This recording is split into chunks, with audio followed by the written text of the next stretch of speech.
Hello student, तो कैसे हैं आप लोग। आई होप आप लोग बहुत ही अच्छे होंगे। मैं अपने चैनल बायोलॉजी मस्ती फिटनेस में आप लोगों का तहे दिल से स्वागत करता हूं। आज हम लोग पढ़ने वाले हैं 12th क्लास बायोलॉजी का चैप्टर नंबर 2 का एक टॉपिक है निषेचन। कहाँ होता कब होता है और कैसे होता है ना।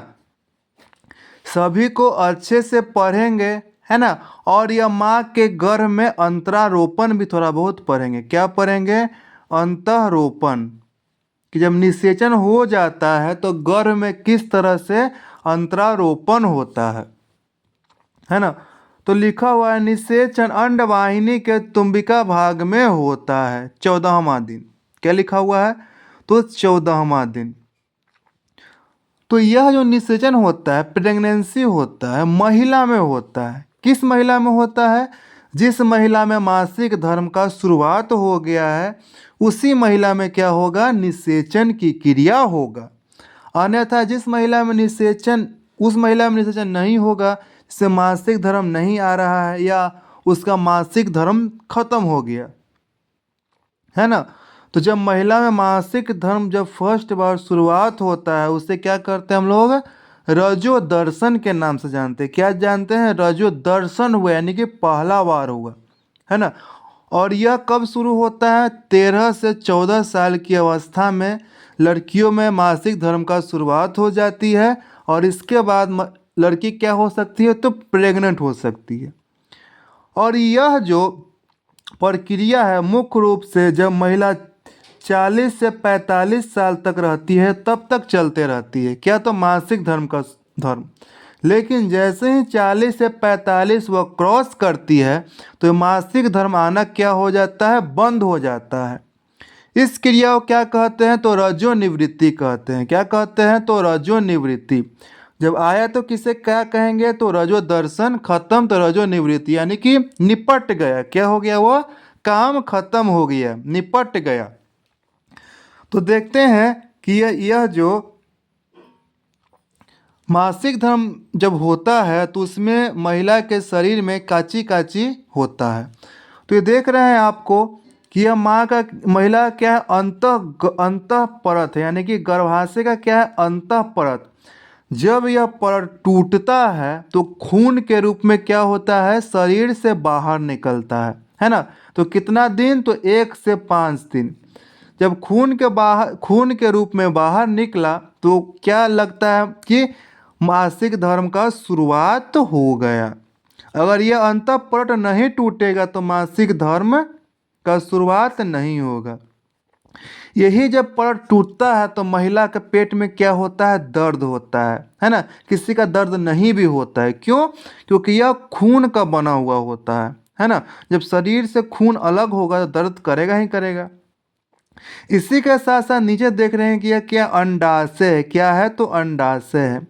अंडाशय में क्या बनता है? तो अंडाणु बनता है। तो अंडाणु पहला दिन बन जाएगा, दूसरा दिन बन जाएगा। कब अंडाणु का निर्माण होगा, है ना। तो जो अंडाणु है इसका जो बनने का प्रक्रिया है बहुत ही मुश्किल से अंडाणु बनता है ना। तो जब अंडाणु बनने का जब शुरुआत होता है तो उसे क्या कहते हैं? पुटक कहते हैं। तो प्राथमिक पुटक, दूसरा पुटक, तीसरा पुटक, चौथा पुटक, इस तरह से उसका क्या हो जाता है? विकास होता है। जैसे शिशु होता है ना, शिशु का जब विकास होता है धीरे धीरे धीरे धीरे, तो शिशु से बालक होता है, बालक से जवान होता है, जवान से बूढ़ा होता है, उसके बाद खत्म हो जाता है। उसी तरह से अंडाणु का भी निर्माण हो जाता है। जब अंडाणु जब छोटा रहता है, कहाँ रहता है? तो पुटक में रहता है। जैसे ही 14वां दिन आया, है ना, केवां दिन? 14वां दिन। कैसे महिला में मासिक धर्म का शुरुआत 14वां दिन होता है, उसी तरह से जब मासिक धर्म का 14वां दिन आया तो उस दिन क्या होता है? जो पुटक होता है उसका नाम चेंज हो जाता है। क्या कहते हैं उसे हम लोग? ग्राफियन पुटक। और वह पुटक, ग्राफियन पुटक फटता है तो क्या निकलता है? उसमें से अंडाणु निकलता है। क्या निकलता है? तो अंडाणु निकलता है। जब यह अंडाणु, यह क्या है? झिल्ली है। क्या है? झिल्ली। ये अंडाणु निकलता है तो झिल्ली उसे क्या करता है, पकड़ लेता है। क्या कहता है, उसे पकड़ लेता है। अब पकड़ला के बाद इस कीपक के सहायता से सीलिया यहाँ क्या रहेगा, बाल जैसा इस तरह से चलते रहेगा, कैसे मछली चलता है उसी तरह से बाल जैसे चलते रहेगा। और कहाँ भेज देगा, यहाँ तुम्बिका भाग में। कहाँ भाग देगा, तो यह तुम्बिका भाग में। यही तुम्बिका भाग में जब शुक्राणु जब आएगा 14वां दिन, मान लिया जाए कि महिला संबंध बनाई, तो यह 14वां दिन क्या होगा, जब यहाँ पे शुक्राणु आएगा तो क्या हो जाएगा, वह निषेचित हो जाएगा, यानी कि महिला प्रेग्नेंट हो जाएगी। और उसके बाद उस युग्मनज में क्या होगा, विभाजन होगा, है ना। कैसे विभाजन हो जाएगा, तो 2 से 4 कोशिका बनेगा, 4 से 8, 8 से 16। उसके बाद जैसे ही 16वां कोशिका बनेगा तो इस संकीर्ण पट्ट के माध्यम से कहाँ पहुँचेगा, माँ के अंतःगर्भाशय परत में पहुँचेगा। और यहाँ पे इसी अंतःगर्भाशय से क्या हो जाएगा, वहाँ पे वह अंतरारोपित हो जाएगा, है ना।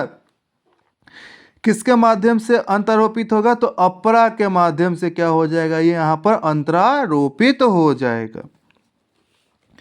उसके बाद हम लोग देख लेते हैं कि जब अंतरारोपित होता है तो लड़का होता है कि लड़की होता है, कि यह किस तरह से बनता है, लड़का और लड़की।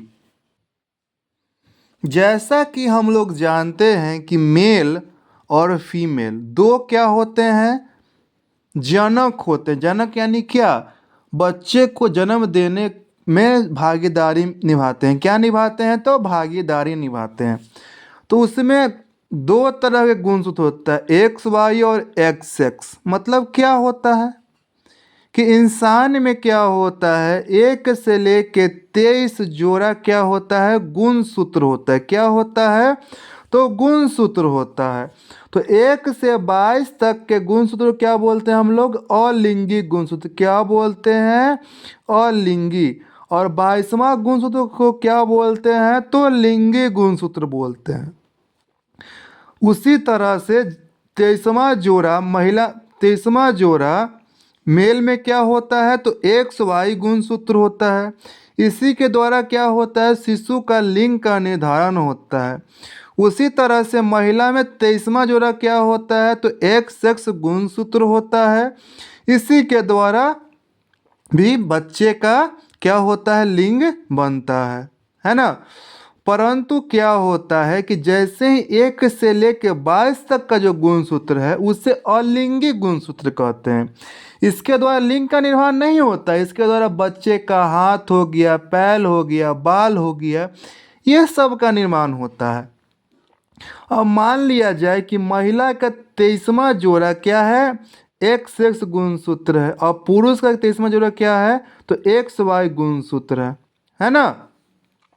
अगर ये महिला का गुणसूत्र एक्स और पुरुष का गुणसूत्र वाई आपस में जब मिल जाएंगे, है ना, क्या मिलेंगे, जब आपस में मिलेंगे तो काशी का निर्माण होगा, तो लड़का का निर्माण होगा। क्या चीज का निर्माण होगा, तो लड़का का निर्माण होगा। अगर महिला का गुणसूत्र एक्स और पुरुष का गुणसूत्र भी एक्स आपस में जब मिलेंगे तो क्या चीज का निर्माण होगा, तो लड़की का निर्माण होगा। बहुत सारे लोग कहते हैं कि जो लड़की मतलब कि जब लड़की का जन्म होता है तो बहुत सारे लोग क्या बोलते हैं, महिला को ही दोषी देते हैं। परंतु यह जो लिंग निर्धारण है किस पर होता है, तो पिता के गुणसूत्र पर होता है। किसके गुणसूत्र पर होता है, तो पिता के गुणसूत्र के द्वारा ही क्या होता है, तो लिंग निर्धारण की प्रक्रिया होती है। आई होप आपको ये थोड़ा बहुत समझ में आ गया होगा, है ना। अगर थोड़ा बहुत समझ में आया तो थोड़ा सा और आगे देख लेते हैं, है ना, कि जब युग्मनज जब बन गया, है ना, तो वह कहाँ, लड़का लड़की का निर्माण तो हो गया, है ना। इसके बाद इसको थोड़ा सा और अच्छे से पढ़ेंगे हम लोग नेक्स्ट वीडियो में, है ना। तब तक के लिए अगर आपको वीडियो तब जब आपको समझ में नहीं आया तो क्या कीजिए, इसको एक बार फिर से मैं रिवाइज करवा देता हूँ कि 14वां दिन क्या होता है, तो अंडोत्सर्गी की क्रिया होता है, यानी कि अंडाणु निकलता है कहाँ से, ग्राफियन पुटक के फटने से क्या होता है, अंडोत्सर्ग होता है। और जैसे ही 14वां दिन महिला संबंध बनाती है, जैसे ही शुक्राणु प्रवेश करता है, तो ये तुम्बिका भाग में क्या हो जाता है, निषेचन हो जाता है। फिर उसके बाद उसमें कोशिका विभाजन होता है, और जैसे ही 16वां कोशिका विभाजन हुआ तो कहाँ पहुंच जाएगा, माँ के अंतःगर्भाशय में पहुंच जाएगा, है ना। इस अंतःगर्भाशय में पहुंचने के बाद आप कैसे पता लगाते हैं कि लड़का है तो लड़की है, कैसे लड़का और लड़की बनता है, तो जानते हैं कि महिला का और पुरुष में 23 जोड़ा गुणसूत्र होता है। अगर अगर कोई महिला का एक्स गुणसूत्र और किसी पुरुष का वाई गुणसूत्र आपस में मिला तो लड़का बना, और कोई महिला का एक्स गुणसूत्र पुरुष का भी एक्स गुणसूत्र आपस में मिला तो क्या बना, लड़की बना।